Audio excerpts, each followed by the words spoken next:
Election commission को नहीं मानते हैं तो फिर क्या चीज को मानते हैं? सबका कहना है कि इतना बकवास बातें आज तक किसी सीनियर लीडर ने प्रेस में बात नहीं किया है। चुनाव आयोग, सुप्रीम कोर्ट, इनको बार बार अटैक करना, प्रहार करना ये सही नहीं है। आज श्रीमान राहुल गांधी जी ने फिर से इलेक्शन कमीशन को प्रहार किया है और एक एनजीओ ने बनाया हुआ कुछ प्रेजेंटेशन को फिर से दोहराया है। वही पुराना बात को फिर से वो दोहरा रहे हैं। मकसद इलेक्शन कमीशन को अटैक करना था। कल कांग्रेस पार्टी ने सुप्रीम कोर्ट को अटैक किया और सुप्रीम कोर्ट को क्वेश्चन किया। सुप्रीम कोर्ट के ऊपर में सवाल उठाया कि सुप्रीम कोर्ट तय नहीं कर सकता है कि कौन भारतीय है और कौन भारतीय कैसे बोलना चाहिए। अब सुप्रीम कोर्ट को नहीं मानते हैं कांग्रेस पार्टी, इलेक्शन कमीशन को नहीं मानते हैं तो फिर क्या चीज को मानते हैं?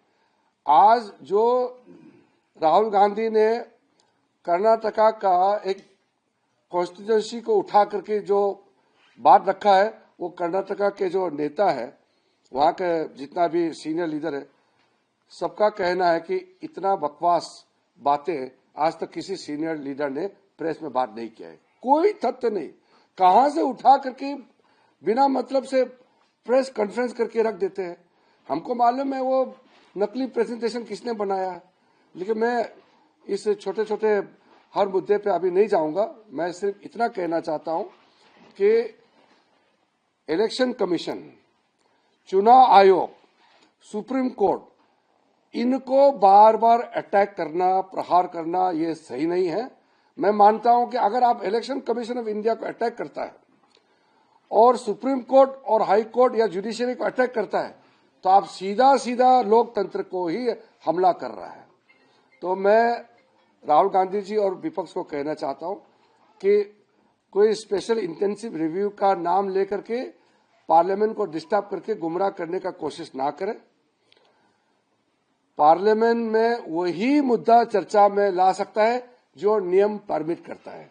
हमने बार बार कहा है कि डिस्कशन करने के लिए, डिबेट एंड डिस्कशन पार्लियामेंट में हम खुले मन से हमेशा तैयार है, लेकिन ऐसा चीज को लेकर के डिस्कशन करना चाहता है जो ना रूल परमिट करता है, ना पुराना हमारा व्यवस्था में इसका कोई हम उदाहरण दे सकता है। मैंने रूल्स भी कल पढ़ के बताया कि क्यों एसआईआर को हम पार्लियामेंट में चर्चा नहीं कर सकता है। इलेक्शन कमीशन को अगर हम यहां में घसीट के लेके आएंगे तो चुनाव कौन करवाएंगे? अगर भारत सरकार ने चुनाव सुधार का कोई कानून बना रहा है तो फिर हम चर्चा कर सकते हैं। ये चुनाव सुधार का कानून से कोई संबंधित नहीं है। ये तो इलेक्टरल रोल को सही तरीके से उसको सिस्टमेटिक बनाने के लिए चुनाव आयोग का इंडिपेंडेंट एक्सरसाइज है। उसको कैसे हम चर्चा कर सकते हैं पार्लियामेंट में? तो राहुल गांधी जी का बात को आप लोग सीरियस में मत लाइए। उनके पीछे जो एनजीओ बार बार उसको धक्का मार के बुलवा रहे हैं और वो बोल देते हैं, लेकिन खुद को समझ में नहीं आ रहा है कि इससे नुकसान कितना होगा। अब चुनाव आयोग और सुप्रीम कोर्ट को आराम से आप एलिगेशन लगाते हो, अटैक करते हो, इसका अंजाम ठीक नहीं होगा। हमारा देश का लोकतंत्र का हमला करना ये ठीक बात नहीं है। मैं पार्लियामेंट्री अफेयर्स मंत्री के हिसाब से उन तक हम पहुंचते हैं। हम अपोजिशन लीडर से हम लगातार संपर्क करते हैं और बदले में क्या है, पार्लियामेंट डिस्टर्ब करते रहते हैं और अनाप शनाप बयान देते रहते हैं। सुबह सुबह पूरा वो तकिया लेकर के बैनर बना करके बाहर में खड़ा हो जाता है, अंदर लेके आता है। इतना मेंबर्स लोग क्वेश्चन पूछने के लिए, कई मेंबर्स ऑफ पार्लियामेंट है, बहुत सीरियस, बहुत हार्ड वर्किंग एमपीस है जो काम करना चाहते हैं, अपना कॉन्स्टिट्यूंसी का सवाल को यहाँ पूछना चाहते हैं और अपना बात रखना चाहता है। ये कांग्रेस और कुछ लोगों ने डिस्टर्ब करके सबका टाइम बर्बाद कर दिया है और फर्दर ऐसा नहीं करने के लिए मैं अनुरोध करता हूँ। धन्यवाद। Is the government going to engage the opposition to build a consensus on vice president candidate?